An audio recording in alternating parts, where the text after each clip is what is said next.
नमस्कार दोस्तों, मैं अमोल कासर आपके साथ आज के पेपर का रिव्यू लेके जुड़ चुका हूं। 12th एसपी जो बहुत सारा टेंशन आ रहा था और दोस्तों जैसे कि प्रेडिक्शन था, मैंने कहा था कि पेपर इजी आएगा।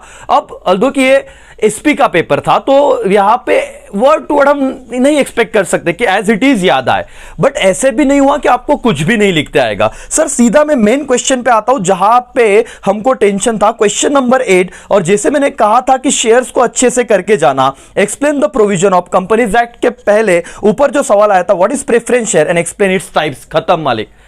ठीक है ना, प्रेफरेंस शेयर्स और उसके टाइप्स। इक्विटी मैंने कहा था इक्विटी अच्छे से करो, प्रेफरेंस अच्छे से करो, और एक ही क्वेश्चन तो लिखना था। और चैप्टर नंबर 2 और चैप्टर नंबर 3 ये दो चैप्टर मैंने कहा था कि जहां से 8 मार्क्स का क्वेश्चन आएगा, मैनेजेबल था, खत्म हो गया 8 मार्क्स की कहानी। अब 20 मार्क्स के ऑब्जेक्टिव बहुत ही इजी और मैनेजेबल थे, तो 20 और ये 28 खत्म। और अभी यहां पे देखो दोस्तों, मैंने जो कहा था कि डिस्टिंग्विश, अगर आपने मेरे 2 लेक्चर देखे होंगे, सारे के सारे डिस्टिंग्विश वहीं से आए हुए हैं।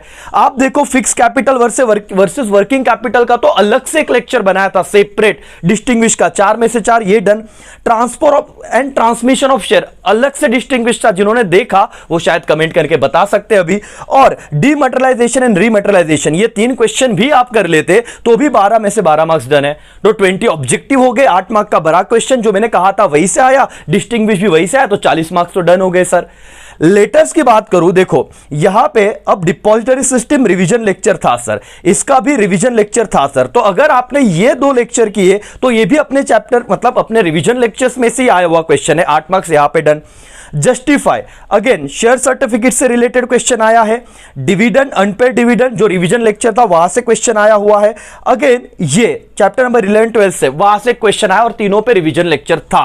तो ये क्वेश्चन भी कहूं कि मोटे मोटे तौर पे आपने भले अपने मन से लिखा तो भी कोई दिक्कत नहीं है। और क्वेश्चन नंबर 7 लेटर्स में 2 थे, मैंने सुबह जो एक लेक्चर डाला था वहां पे कहा था कि डिपॉजिटर का थैंकिंग वाला लेटर कर लो, लेटर वो वाला एक आ गया, ठीक है। शेयर सर्टिफिकेट वाला नहीं आया, बट मैंने ये भी कहा था कि पेमेंट ऑफ इंटरेस्ट, मतलब सर चलो ये छोड़ दो कि क्या था, लेकिन अगर आपने प्रॉपर एड्रेस लिखा है, अपने मन से थोड़ा बहुत भी एडजस्ट किया है, तो 10 में से 5 से लेके 7 मार्क्स कहीं पे भी नहीं जाते।